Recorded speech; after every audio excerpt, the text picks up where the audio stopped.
Ladies and gentlemen, and everything in between and outside of that, I'm Layman Pascal on behalf of myself, Bruce Alderman, and all the supporters of the Integral Stage, going liminally out front so you don't have to. Welcome to the first episode of what might be a whole series on dreams. We all dream, but we don't always recall our dreams, and we certainly don't always make the best or most versatile use of them. They seem to fulfill some evolutionary neurobiological purpose, but they also invite us to speculate and possibly experience what seems like a whole other world with different kinds of physics, different relationships, different moods, and a whole ancient and contemporary human wisdom about how to show up well in dreams and also how to be a good dreamer while you're awake.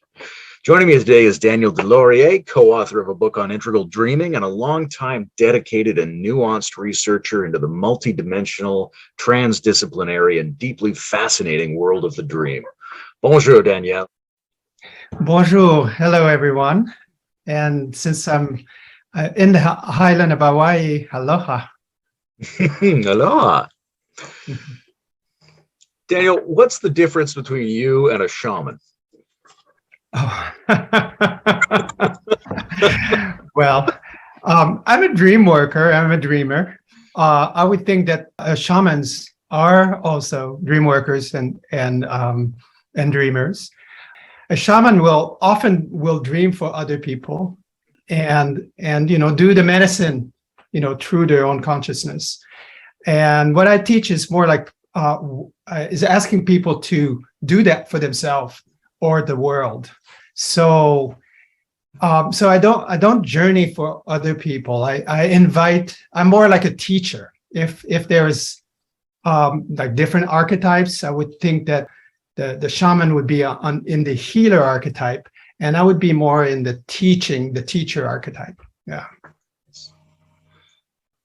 Everybody's intrigued by their dreams to some extent. How old were you when you first started to take them really seriously, where you thought, this is something I should be putting some time into?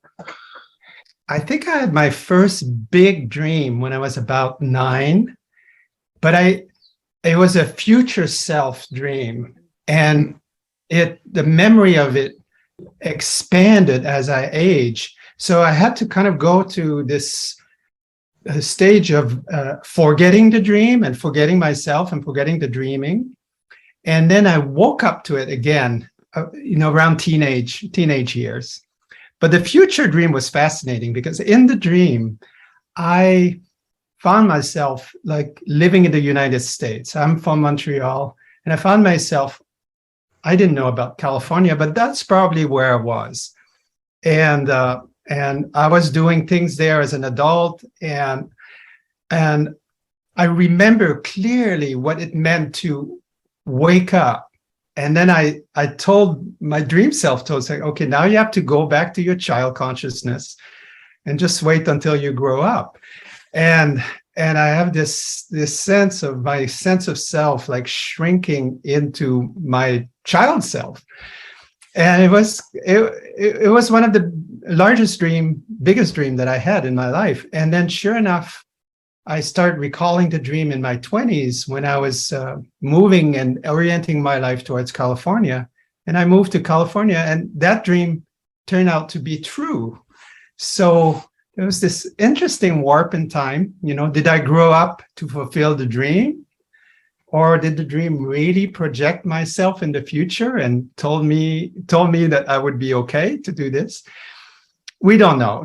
Time is a fascinating modality and texture, and it's possible to have fold in time. And I think that's what happened around that time. So this is a long answer, but yes, childhood, teenage. But really, I fell into it when I started doing research and dream in graduate school. Yeah. Do you think it's important for people to, like, what does it mean to have a dream that seems to be precognitive, right? And people can make different kinds of answers. Do you think it's important to come up with an answer, or is it better to stay sort of loose and vague? Or is there something about the shape of the ambiguity that's maybe more true than any of the answers we could have? I think that dreams have multiple horizons, and that precognition is one of the horizon. So in looking at multiple horizons, I do hold it loose. I think of, what if this dream is telling me something about the future, or something that I don't want the future to be? Like, I had someone who I worked with when I was fairly young, and he kept dreaming that he was dying. And so we worked on that. Like, okay, like, how can we make sure that you're not dying soon? So of course we're all gonna die. So that's a certainty in life. But yet for him was to work around the anxiety that was going to happen like really, really soon. And so we worked on that for not to happen. So it might be precognitive in a way that it tells you, if I continue to do this, I will die soon. But if I change my life, it won't happen. So there's this really interesting dynamic between dreams in our future. So what, in approaching dreams, what would justify calling an approach integral? I think of it from the perspective of the complexity of systems, and the complexity of the mind inside the complexity of the system. And so when we think of the different dimension of ourself, like our physical self, our emotional self, our relational self, our ecological self, the dream can kind of touch upon any of those dimensions. And so for me, an integral approach will be an approach that is a large container approach that speaks to the multiple horizons of dreams, speaks to the multiple dimension of the self, and speaks to different ways of working with dreams that are not just like single-handedly doing one thing.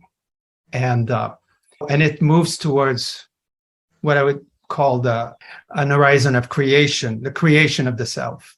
Yeah. So the integral approach I drew from Wilber, I drew for Aurobindo. I teach at CIIS, at the California Institute of Integral Studies. So I drew from these different meaning of integral. Yeah.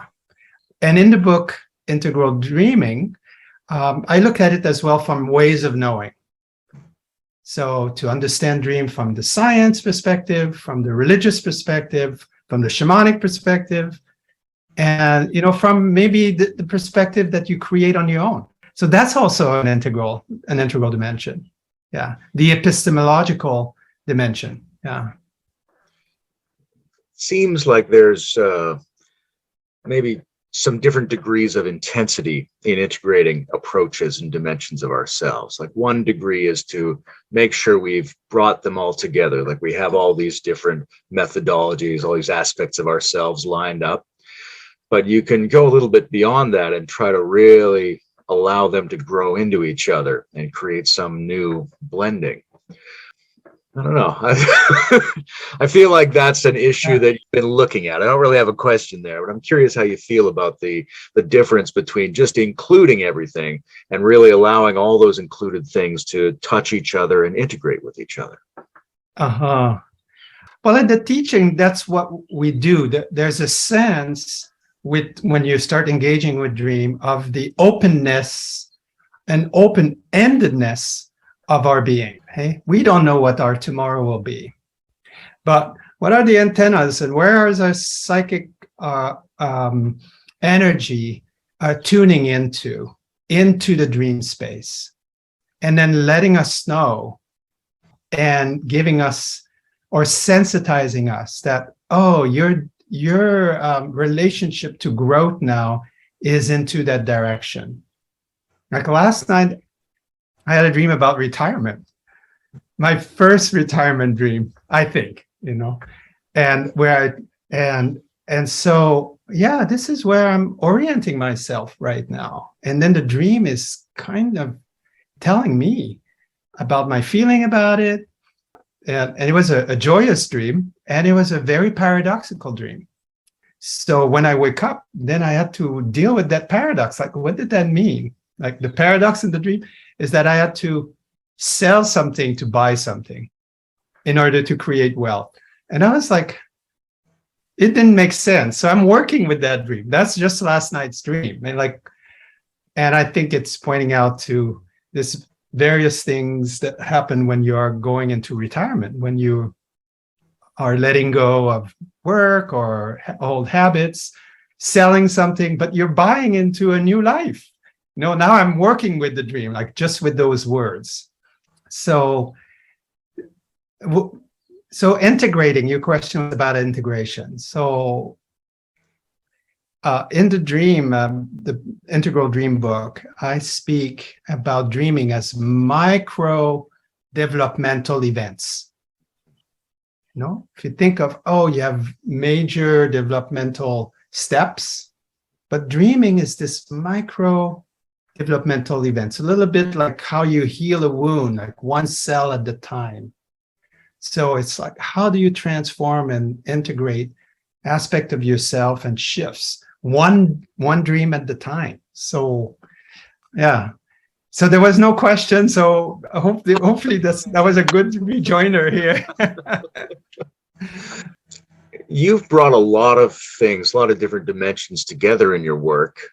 I wonder what you think, if a new you was starting right now, what other things would he bring in? What would the future of integral dream studies include that isn't really included in it right now? Well, I mean, the dream that I have that I'm working on philosophically right now is about the notion of reciprocal embeddedness. And that takes like systems theory and consciousness into sort of a new space of reciprocity and mutual embeddedness. We think like we understand that we are inside the world now, but based and as a matter of fact, because of our consciousness, the world is also inside of us. So we are both contained and we contain. And I think that's the future of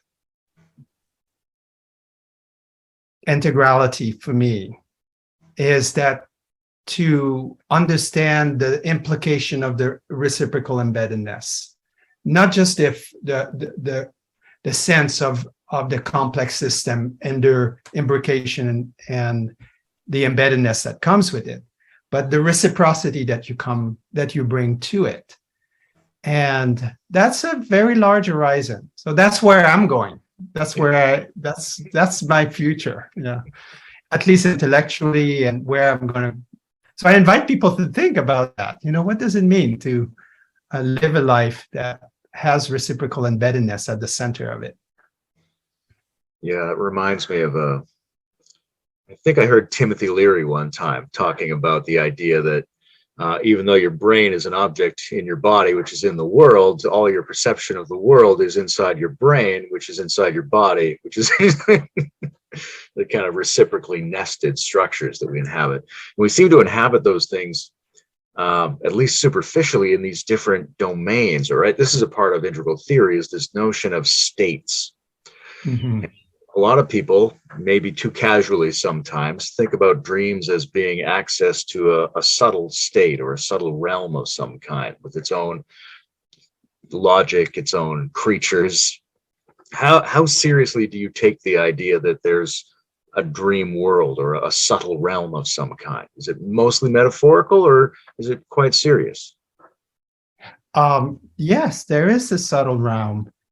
And it's the subtle realm that we create and that we enter into. So it's subtle because of that. It's made of consciousness stuff. And when we wake up, the subtle self that was in the dream sort of dissolves. And then we recreate another subtle realm and another subtle experience the next dream during the night or the the next night over, and so on and so forth. So it's quite, that's how I relate to it. So it's not something where we go to, it's not I don't have the shamanic view that there's a world that exists like independently of us. And here, that's another notion that I'm working with. It's a notion of trans-subjectivity. Here, we know about the subjectivity, my own self, and my own experience. Intersubjectivity, we speak a lot about this in the quadrant model, the we space, and what's in between you and I. But transsubjectivity is that space between you and the subtle. So it exists independently of you in the sense that you're not creating, but it takes you in order to perceive it.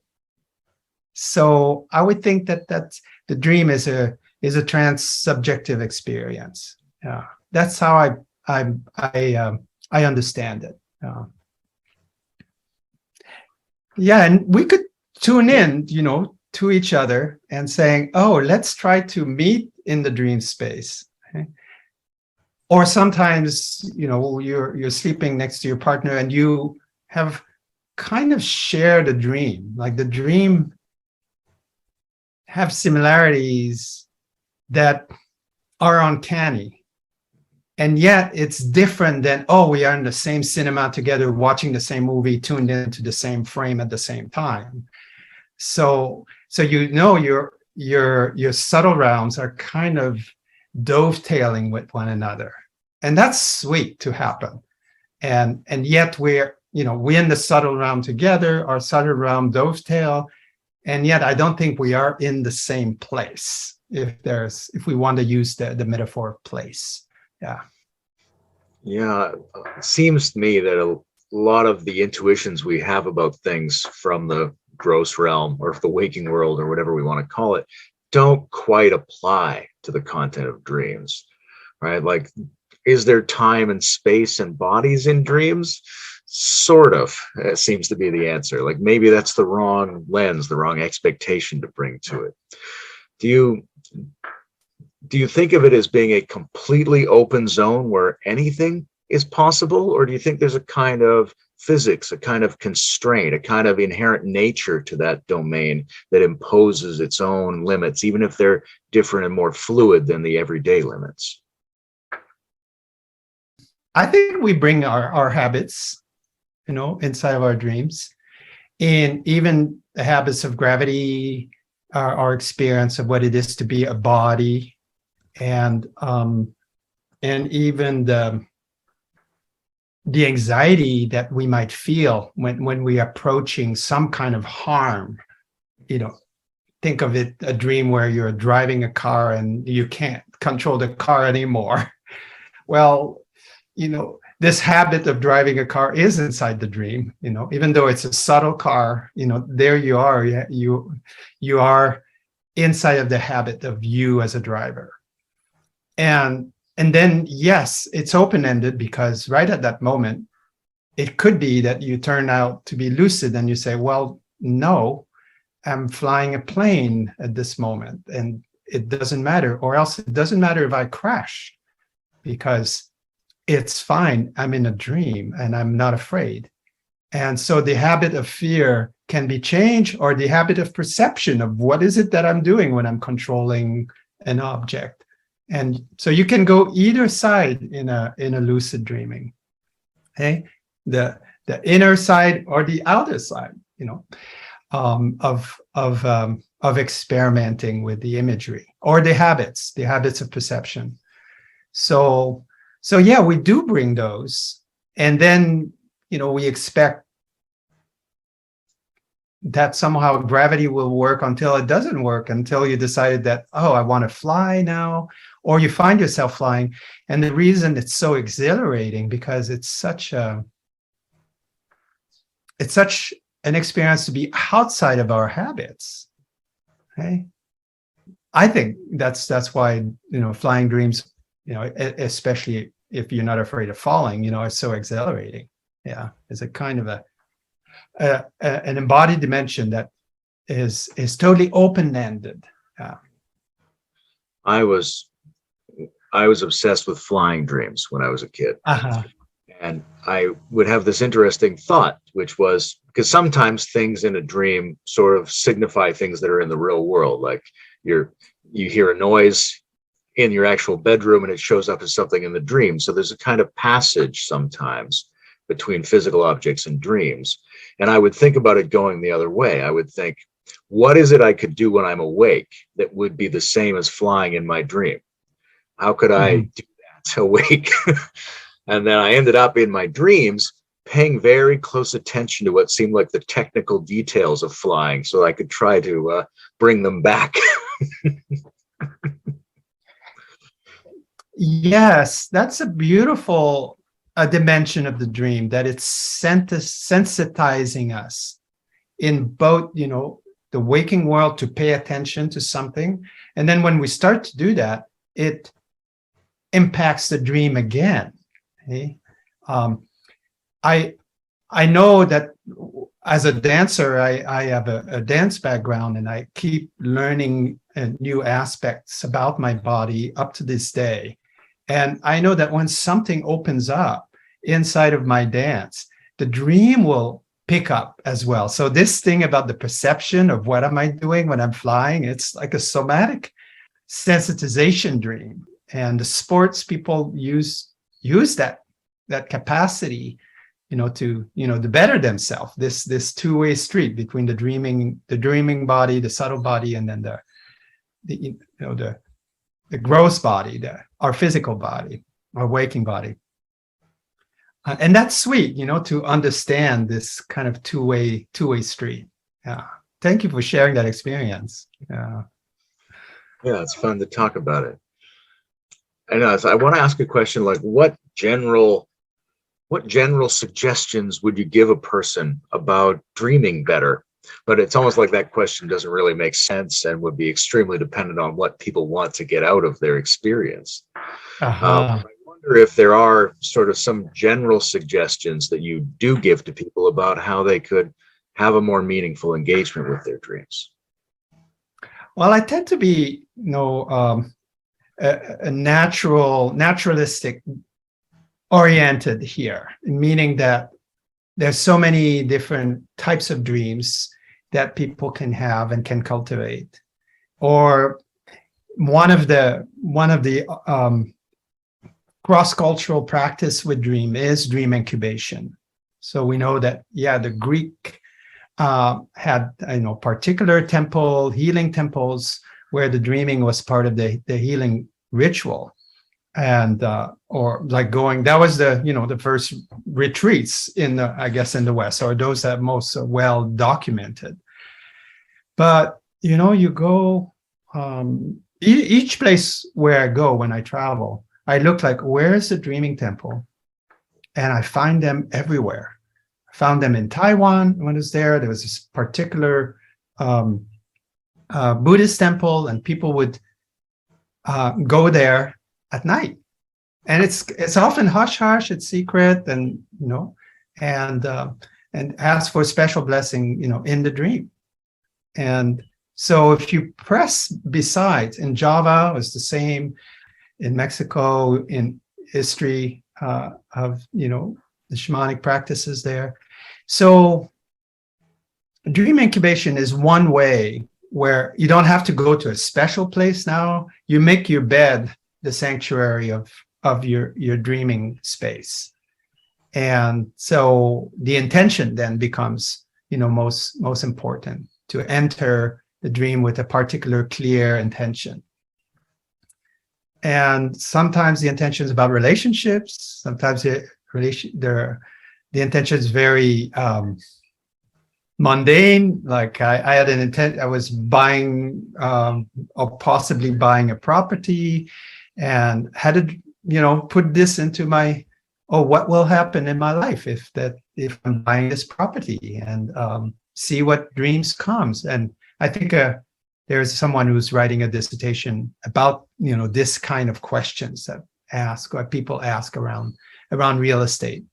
So it could be like really straightforward questions or much more open-ended question, like about being in relationship or wanting to, creating the space inside of your life to invite others to join you in relationship. Or it could be about work. You know, like now, I didn't do an incubation about my retirement, but definitely I know some people who have done so, you know. So when should I retire? What will it look like? And so on. So asking questions before you dream, before you go to bed, is one way to engage. And then, you know, hold that lightly and do that over a few nights. One thing that I've noticed, though, is that sometimes when people are doing this, because they're engaging with their dreams in a new way, and then they're trying to catch something, and the dream being what it is might disappear for a while. Oh, I'm dreaming, but as soon as I start to do the incubation, I stop dreaming. And that's fine, you know, just be relaxed and the dream will come back. Are there physical things that help a good dream temple? Well, you know, there's so many things that are online right now when you look at how to set up your life in order to have a good night of sleep. So that's like the primary aspect. If you don't sleep well, you know, you're less likely to dream. Most of our dreams come at the end of the night when you get you know, your deep sleep first, and as the mind and the body is set up to say, oh, let's go to the deep sleep because that's where the physical regeneration takes place. And then the dreaming comes, quote, last in the night. So a good night of sleep will ensure a good harvest of dreams. So whatever you do in order to prepare yourself for a good night of sleep will be very, very beneficent, you know, for dreaming. And you know, there's a substance that people take, sometimes memory enhancer, that are well known, and you know, you can find those, and can trigger also kind of a form of lucidity in the dream. So that's an avenue, you know, that some people take, and avoiding, you know, things that might stimulate you in a way that won't let you sleep, like caffeine or else alcohol. That's a depressant. You know, when I was in the sleep lab, there's a fellow who came and I could smell. I asked them, the participant, not to drink before they come to the sleep lab. And he had a couple of beer, more than a couple of beer, I could smell, and in his breath. And even if I was waking him up during the night, he wouldn't recall dream. He was the only participant who didn't recall dream. And I told him that in the next day, and he says, "Oh, well, you know, it didn't matter, but well, I saw how much the alcohol would depress the dream generation." And I think that's what happened when you stop alcohol. There's like a really strong rebound that happens. People will have nightmares and so on.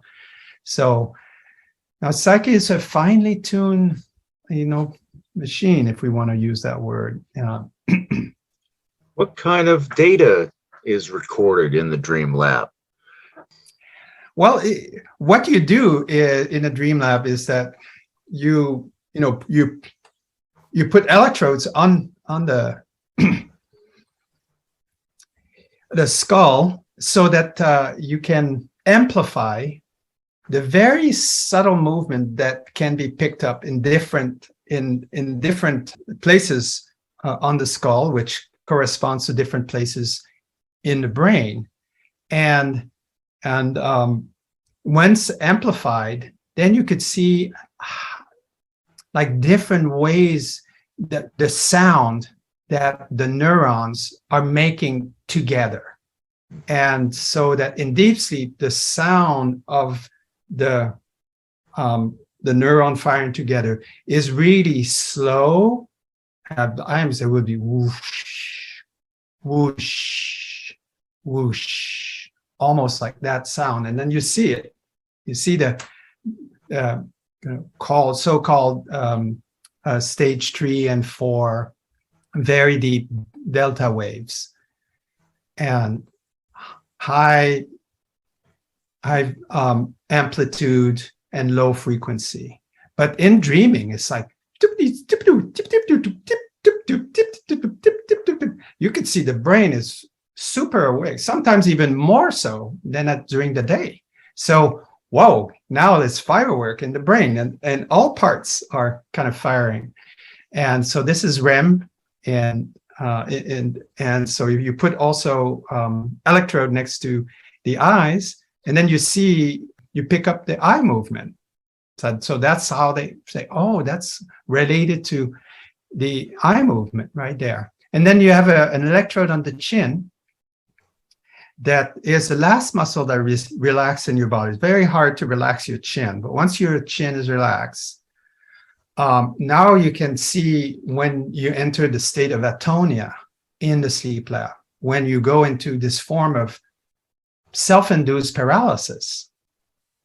So your body is offline so that you don't act out your dream. I mean, this is, just imagine that this atonia would not happen. You would be moving and wanting to do things that your brain is doing in the dream. And sometimes it happens. I mean, some people have REM behavior disorders that this atonia is, not online, and then suddenly they start acting out in the dream. And it's not dangerous for themselves. It's mainly the partner next to them that say, hey, I want to sleep. So that's what we record: the eyes, the muscle tone, and then the brain. And when you see an alignment of those three with atonia, REM, and then the sound of the brain waves very active, then you're dreaming. Yeah. That atonia, sometimes people wake up in that condition. It happened to me one time. What's how frequent is that? And what is a good piece of advice for someone who comes out of a dream and finds their body's still paralyzed for a while? Yeah, I mean, that's a way of explaining sleep paralysis and those dreams in which we are paralyzed in the dream, as you're like just about to wake up. And suddenly you find yourself into this paralysis state that you can't move and you can't run, and if it becomes scary, it can turn into a nightmare. It's not so frequent. We're quite well tuned, but it's frequent enough that most of us have had an experience like that in our life, or maybe have one or two, per year or something like that.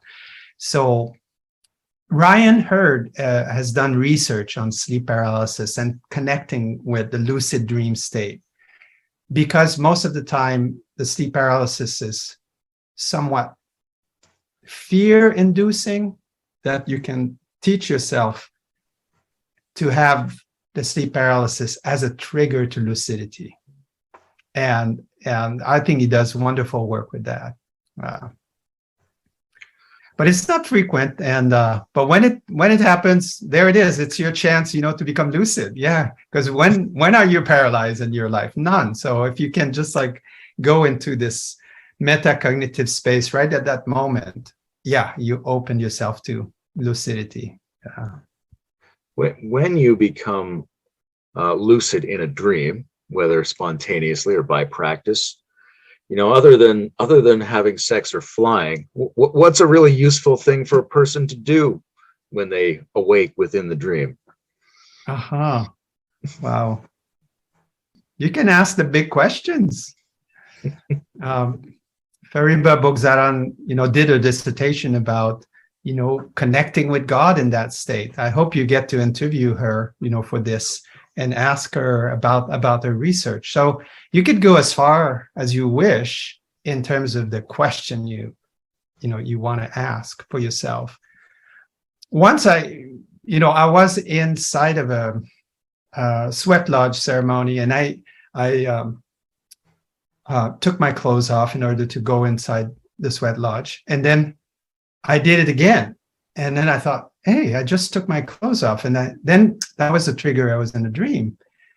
And just like you, I said, oh, what should I do now? And I thought, let's fly, because I like that. And right away in the dream, the window grew bigger and I was able to fly through the window.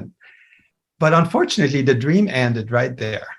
I flew and that was it. So it was like, oh, so that was a teaching in my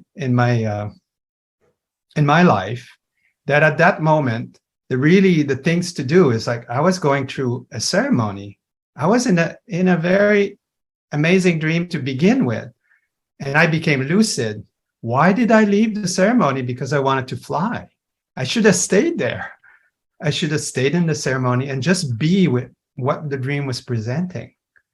And so that became a deep teaching. I had that experience in my 30s, early 30s, where, okay, oh yeah, I can fly now. And then realized that was a missed opportunity of a learning opportunity. And so funny that the dream kind of went nowhere after that, because I think that the psychic energy was inside of this ceremonial space, and I left. So I would say, yeah, tune in to where you are and see what part of the dream you'd like to explore. And if it's within, well, yeah, go within. But if it's outside, if you're in a particular space, yeah, do engage. There's so many things you can do there. Yeah. I like that, the idea of using that opportunity to participate more in the dream that is happening. Mm-hmm. The first time I ever remember waking up in a dream, I immediately started to fly, and it was like the myth of Icarus. I flew too high, and then I was awake in my bed, and I was like, go back down, but it was too late. Yeah. To get the balance just right. Yeah, like there's this kind of energetic balance with lucidity, and a little too much excitement, and then you wake up.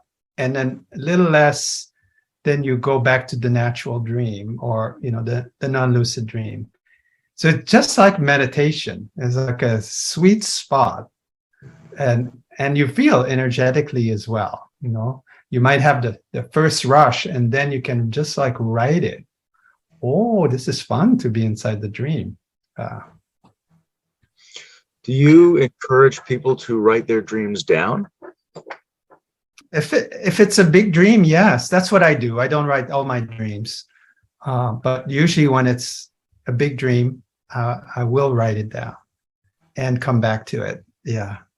So I have and for me, I write it online. I don't have a separate dream journal. Just so they're there, so that I can research them and tune into them.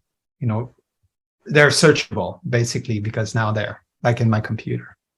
Interesting. Yeah, so do what works for you. Yeah. And most of my other dreams I will share with someone, and it's in the sharing now that the recording or the work is being done. I'm curious what the difference is, like what difference it makes to oneself to speak the dream to someone versus writing it down, because my experience of writing it down, it sort of makes me more tuned into dreams, and then my dreams start to stand out to me more. And when I tell people my dreams, that doesn't necessarily happen. It's true. And so this is the natural place inside of me that say, yeah, do what works for you. Yeah. And often with this telling of a dream might be with a particular, your dream buddy, or I mean, think of it as your therapist. A lot of people bring their dream buddy is their therapist, because that's who they confide the dream with. So they do it there. And sometimes it's, your partner, your lover, your life partner. So, and when it's ongoing with someone like that, you get to know their patterns, and you get to know your patterns in sharing as well. And you not only are you sharing the waking life, but you're also sharing, your subtle life. And it takes you to a next level, I think, in terms of intimacy as well. Because sometimes, there are dreams that you don't necessarily want to share with your partner. Let's say that you dream that you're with somebody else. Okay, well, what does that mean? Will I share that dream with the partner or not? And, what conversation will open up if you do? Or dream about gender fluidity. And a partner might be, how do you say, triggered by such dreams, and so you withdraw from sharing that dream. And then maybe that's the reason why some people only confide those kind of dreams, to their therapists. So they feel like a safe container, and it doesn't rock any relationship other than the one with the therapist. Sometimes a dream is very fluid. Like, you might think to yourself, oh, I saw my father in my dream. But then if you very carefully try to remember what you saw, maybe you could have called it several different things, and now you're calling it your father, right? So you have some options of creativity even in the moment of interpreting and explaining the dream. I'm curious how you think about, the creativity of the dream and the additional creativity of deciding what the dream was. Yeah, I wonder if this speaks to, the notion of so-called perception. Because even in the waking, there's more to the brain towards the object of perception that is more neuron and more activities going that way than the activity going inside. So I think it's, let's say, 60-40. So you think, oh, I'm only receiving something. No, I'm actually creating as I am perceiving. And with all the emotional baggage or whatever that sometimes people will create and not see the reality as it is, because now it's overlaid, with something else, inside of the perception. And so just imagine how now they're in the 60-40 inside of the dream. I don't know what the ratio would be. Hey, is it like 90-10? There's something there, but really what I see is what I create. So that's a fascinating question. I would love, this could lead to really interesting research. I love that question. So I would love to just riff with you with this, maybe in a different conversation where, we can keep it at talk about for now.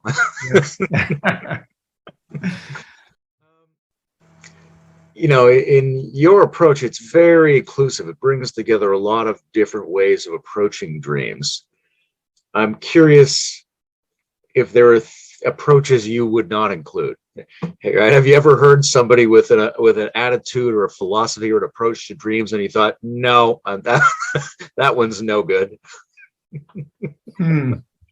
I remember at a time when I was judgmental of the psychosexual reductionism and Freudian approaches, and because it could be reductive, as if all of our dreams are now being seen through the prism of the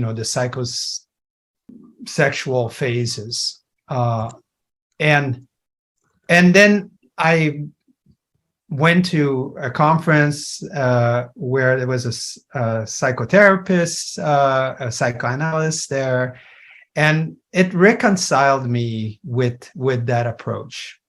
And it was fascinating because it was a dream where it was one of my dream, and the dream was I don't know. I think it's in the Integral Dreaming book. I called it Virgin Anger. That it was a intersubjective dream where in the dream I could see that someone was withholding their anger the way that you withhold sexuality when you want to keep your virginity. And in the dream, suddenly the anger broke out. Oh, not in the and then there's this notion of virginity around expressing your anger the same way that you would do with sexuality. So that's kind of like a fairly interesting dream connection there. And this psychoanalysts start to talk about the process of invagination. So I never heard of that. Like I heard of castration, I've heard of all the, but I'd never heard of invagination. And for him, it was a man.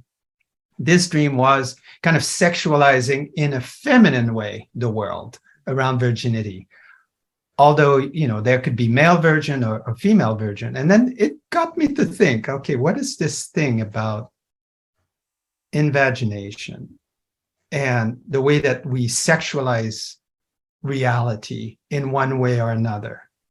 And then it kind of reconciled to me to a certain degree the idea that, oh, there's this constant dimensionality of gender and gender expression. And now we see it in the world around gender fluidity, and people don't know really where to situate themselves in all of this discourse now. You know, you have the progressive discourse, you have the counter narrative, and then there's a lot of people who are kind of like, they're like, don't know what.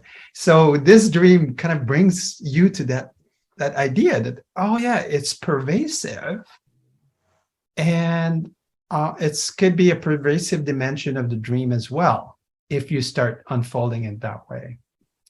And then the other part was around the Freudian approach, is the idea that, you know, the dreams are only a defensive mechanism, and therefore the psyche is protecting you of seeing the reality. So I didn't like that approach to dream. I thought always that the dream will want to show you something that you're ready to see. And this person, again, was kind of pushing me and said, well, how do you know that you're inside of your projection of what you think you're seeing, you're not deluding yourself? So he asked me kind of a deep question that kind of like gnawed at the root of my certainty, and it was a good moment. So since then, I kind of made peace with the idea that, okay, you might be projecting something into the world that you need to look at, and inside of the working with the dream, thinking of what is not said and what can be found in the non-said. So it doesn't portray the fullness of my transformation around that, but that's the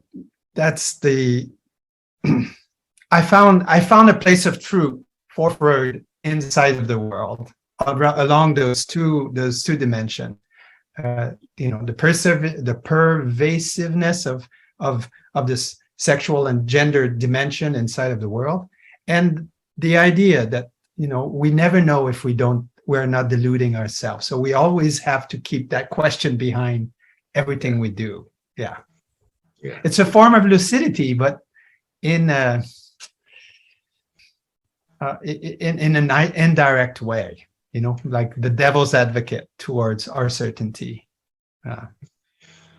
What about, how do you feel about sort of popular dream guides? You know, a person buys a book and it has 1,000 things you could see in a dream, and here's what it means if you see this in a dream. Well, if it gives you ideas, and if it's helpful for you at that moment, and if that's your first step towards engaging with the dream, that's fine. I have no judgment. And these exist, almost like when you learn to swim, you have your level 1, and then you go to whatever was juvenile when I was young, and then junior, and then senior, and then lifeguard, and whatever. So, juvenile is, the first step, and you do it. It's not like if you're ready for more, then you go for more, and then you realize, oh, I think I want to do something else. I'm ready for, and then you'll see that you'll get another book, and then expand your horizon. But to begin with that, sure, it's great. It's a shortcut. I would think it's a shortcut. Yeah, sure. When you were talking about opening up to the idea of perceptions having sort of sexualized content, I thought of this difference between, say, French and English, where in French objects do have genders. And I'm curious, to what degree are dreams universal, and to what degree are they colored by the particular language that we grow up using? Yeah. How do we find that out? Because we are who we are, and we express our sense of self from within the matrix, our cultural matrix. So I can only know my Frenchness when I butt against a different culture. There's so many things that are invisible to me, and then you go travel, and then, oh my God, that's how we do it at home. You have a culture shock there, and then you learn new ways, and you come back, and then you have the reverse culture shock. So I think our dreams is like traveling in that way, that like they show us different perception of ourselves. But how is this perception already kind of clothed into a perceptual habit inside of the language that we have? Like, how do we go out of that? Possibly.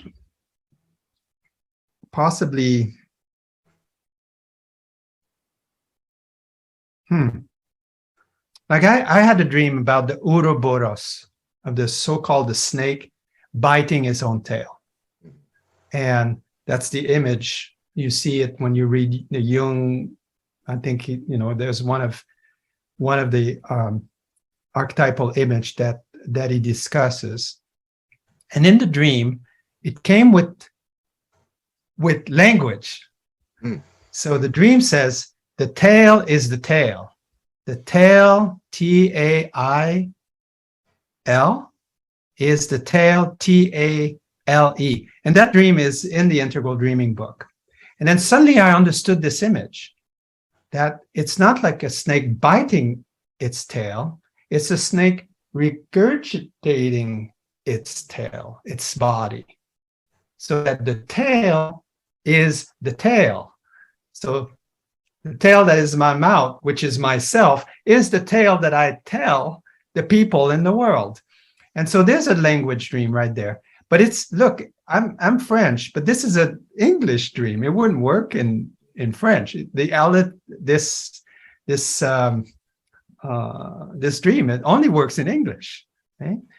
So there's something beautiful about language and dreams. And maybe being bilingual, I have kind of can operate with dual systems, that I have. You had language dreams in French? Yeah. When I go back to Quebec, I start to dream in French. But other than that, I'm fluently living in English. So most of my dreams are in English. So last night was about buying and selling, not acheter et vendre. Those were the words that I had in my mind. Yeah. I'm curious about how closely the experience of dreams is tied to these external symbols. Like when we look at a brainwave frequency, or we look at rapid eye movement, right? Are these, the only times we're dreaming, or are we dreaming sometimes without those external indicators? Mm-hmm. Well, that has been a question that's debated or researched, quite a lot. That's in science, you always go with definitions, and the definition might be any kind of mentation that you have while you're sleeping is called a dream. So you have REM dreams and then non-REM dreams, which mean mentation processes that you have that might be more like memory about yesterdays and so on. And some people will count that as dreams. So depending of what you call a dream, if you have a big category of mentation while sleeping, then anything that you recall while you were sleeping then is understood as a dream. But if you think of it as this kind of storied, hallucinatory, virtual reality that you kind of engage into, and that's the dream because it has kind of particular quality to it, those are more likely to be found in REM. So outside of REM, or more likely to be like the way that you have like daydream, or that you have a memory of your partner or your life yesterday, or a vision of the future. So more like that. And but there you go. And then you have the hypnagogic, the images that you see when your mind is sort of going offline, and then you start to have images or story. I call that the sweet spots, really, really sweet. And especially if you have insomnia, to go back into this space where you're racing thoughts or letting go, and then suddenly it starts to become a little bit more looser and storied kind of thoughts. So those can be seen as dreams. And of course, in the morning when you wake up, yeah, if you wake up from a dream, there you have it, like right there and then. And this kind of a go ahead. Let's go. This leads me to want to know how far down the evolutionary stack we think this phenomenon goes. If we take the sort of hypnagogic and the hallucinatory narrative kind of notion of a dream, how much do we have to have? How much does an organism have to have in its system to be capable of that? Right? Are only the higher animals dreaming? Are all the animals dreaming? Are the plants dreaming? How far down does it go? Well, you look at who sleeps, who has a diurnal rhythm, and definitely, some of the major research around sleep is done even on fruit flies. So there you go, quite far away, to look at night behaviors of living animals. So, and of course, I'm sure plants kind of go into this mode, day mode and night modes as well. I mean, definitely plants, some of them like close at night or express scent, only at night, or something like that. So there's things that are happening around diurnal, with plants, that's for sure. For us, I think in terms of evolution, I think human dreams are human dreams. I mean, they're probably the most complex dreams that a brain can create. That's my belief. Dolphin dreams will be complex too. They have complex, social life, but it might not be as complex as ours because their life are not as complex as human life. And whatever they have to figure out in their dreaming, their learning, their social behavior will be what the dolphin dream is. We might never know, what a dolphin consciousness is or a dolphin dream is, but we do know that they have a beautiful adaptation of even their sleep patterns, because they dream and they sleep just one hemisphere at a time. because they have to keep circling up and they have to work. So one hemisphere is kind of doing the swimming and doing all of that and tuning into the other partner, and one hemisphere is sleeping. So are the dolphins the master lucid dreamers of this world? Maybe they have lucid dream to the max, because they're awake and asleep at the same time. So we don't know what it is to be a dolphin, I'm sure, but that whatever they do that's at the pinnacle of evolution for them. And so we are not there. We have our own path. I think dreaming is at the pinnacle of our evolution. Our dreaming is probably the most complex one in the world. Yeah. That's a fascinating image of dolphins. I've heard this thing about their brain, but it never occurred to me to extrapolate to the possibility they might be lucid dreaming all the time, half asleep and half awake. And then what does the ocean look like through that lens? Yeah. I live in Hawaii. The spinner dolphins come and visits, and there are signs where we have to be really respectful of them, because people would go and they feel, oh, I want to sleep with the dolphin. And I tell people, like, how would it feel like if you had a bunch of people who come in your bed at night? Oh, look, this human is there and it's doing nothing, and let's do something. So yeah, if you go swim with the dolphins, be very, very mindful. Just be inside of that really calm space, not to wake them up more than they need to be, they're, beautiful creature to be around, that's for sure. What's the most exciting or surprising thing you've encountered in recent dream research? I'm working on the notion that dreams may bring philosophical insight all the time if we push the question in that direction.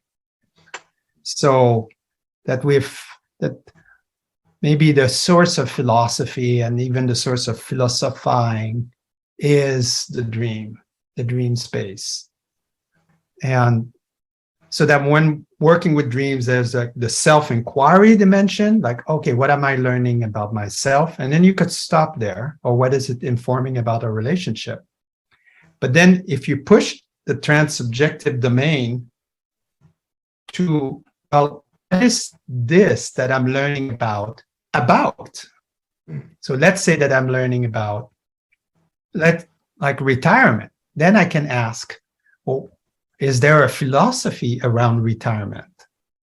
What is the philosophical question that underpins what retirement means? Not just what it means to me, my retirement and all that, but just the nature of retirement per se.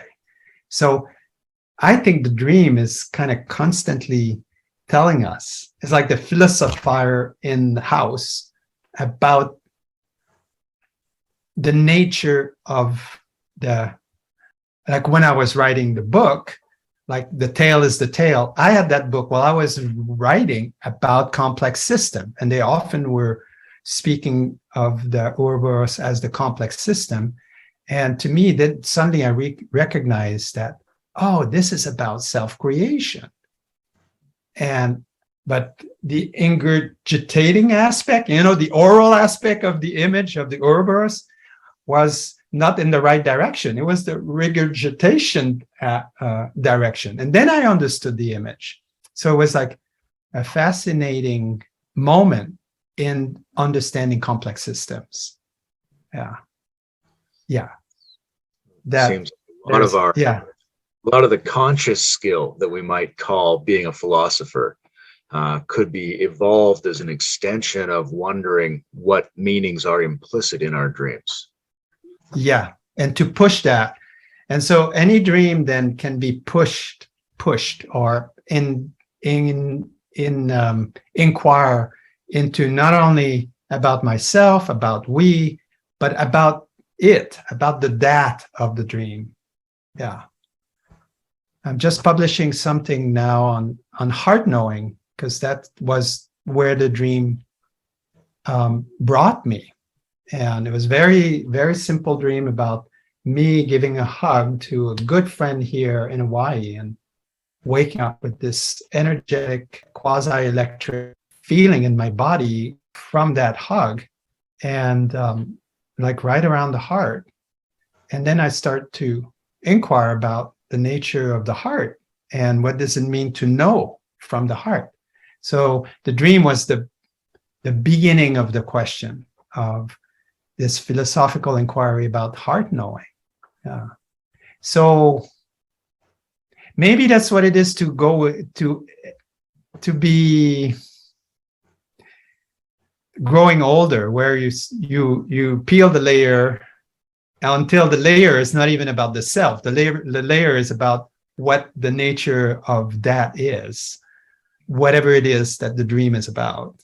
Yeah, the philosophical dimension of the dream. Yeah.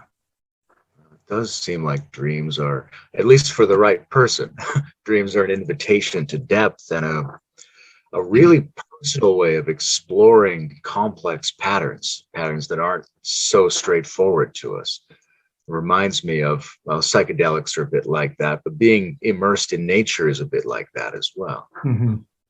Yeah, totally. In the psychedelic, inside of the etymology of the word, this kind of self-creating aspect. And nature, when you engage nature from the place of reciprocal embeddedness, someone was telling me, hey, nature becomes psychedelic at that moment. I said, yes, it is, exactly. There's a self-revealing dimension that takes place inside of that deeper connection with reciprocity. Every breath is changing me, and every breath I'm changing the world. I'm being fed by what the tree gives me, the oxygen, and I'm feeding the tree with my CO2, my out breath. So there's this constant dynamic of exchanging. And there it is, very, very simple around the breathing. Even the chemistry of breathing and why it's so good when we walk in the forest and we are in nature, because suddenly these relationality are becoming more and more clear to our mind and to ourself, and it changes our perception of the self. In the book Integral Dreaming, there's a chapter where I say, where is the dreaming? Is the dreaming in my brain? Of course it is, that the dreaming takes place. But now if we think like I'm dreaming about our relationship, now really what's dreaming? Is it the we, the intersubjective space that wants to become whatever it wants to be through me? But it's sort of like the dream is in between you and I. But then if we extrapolate that to nature, what if I have a dream of saving the whales? Is it the whales that are connecting through me, through the systems, the larger systems, that there needs to be something done about, their extension or their possible extension, or, do they synthesizing? Is the dream kind of so is the dream coming from the field? And so the brain being somewhat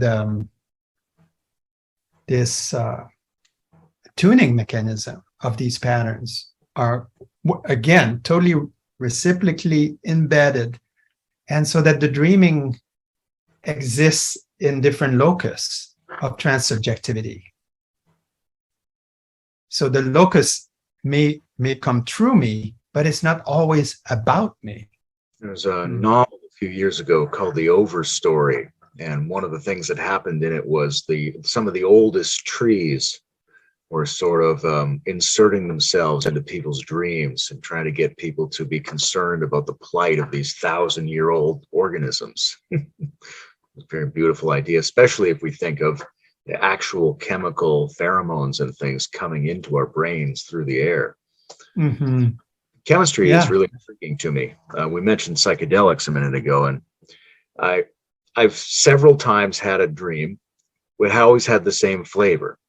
Right? It was always sort of absurdist and apocalyptic and profound, and there were elves, and the colors seemed more vivid than my normal dreams, and it seemed super convergent.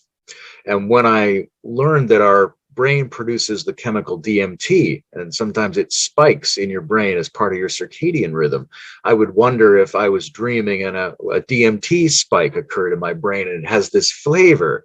So I'm very curious about the way the chemicals interact and what we experience while those interactions are occurring. Yeah. So, yeah, tuning it down to now, is the dream at the chemical level, at the, this molecular dimension? And then why would those molecules will have that particular effect as opposed to any other effect? So where's the locus of the dream then? Again, so you can start very, very small and go very, very big. And I think an integral approach is saying that the locus of the dream is at all of these levels and not just focus on one. Because, we find out that, DMT in the dream or whatever other neurochemicals that we produce during dreaming, then we think, this is the dream. Yes, that's the dream. And so is the entire earth dreaming with us, so it's all the way up and it's all the way down. Yeah. And it's hard to locate, like you look at this like, there's a spike there. So there's the dreaming active right around this molecular event. That's wonderful. And yet, what is the dream about? And then it's a relational event. And that's pulsate too. And of course, we can ask you about helps in your life and, what they do and who they are for you and so on. And what you're around. We entered my world about the imaginal. You have your perception of what, the participatory world is, with the elves. So I would love to ask you a question about that. We can reverse the the roles here. But that's what I do when I work with dreams, with people. Yeah. So tell me about your world and inside of your dreams. Yeah. Well, that's that would be a fun conversation, but I'm afraid to start that conversation because we're probably at a place to end this discussion at the moment. Yeah. Is there any other thing you want to share that's coming to mind, or do you feel like, how do you feel? You feel like we're mostly wrapped up, or anything else? Yeah, that was a great interview. Thank you so much. I love our interactions. I love the questions and our connection there. So hopefully something good will come out of it. Yeah, in the editing process. Speak again. This was very very sweet and wide-ranging and intelligent. Thank you. Same wise. You're a good interviewer. You're very very embodied, and you come from a place of genuine curiosity, and it was easy to follow your thread. And appreciate you saying it. Yeah. And I guess because you're in Hawaii, we can end the same way we began, with an aloha. Aloha to you. Aloha to you. Layman Pascal. Be well. Yeah.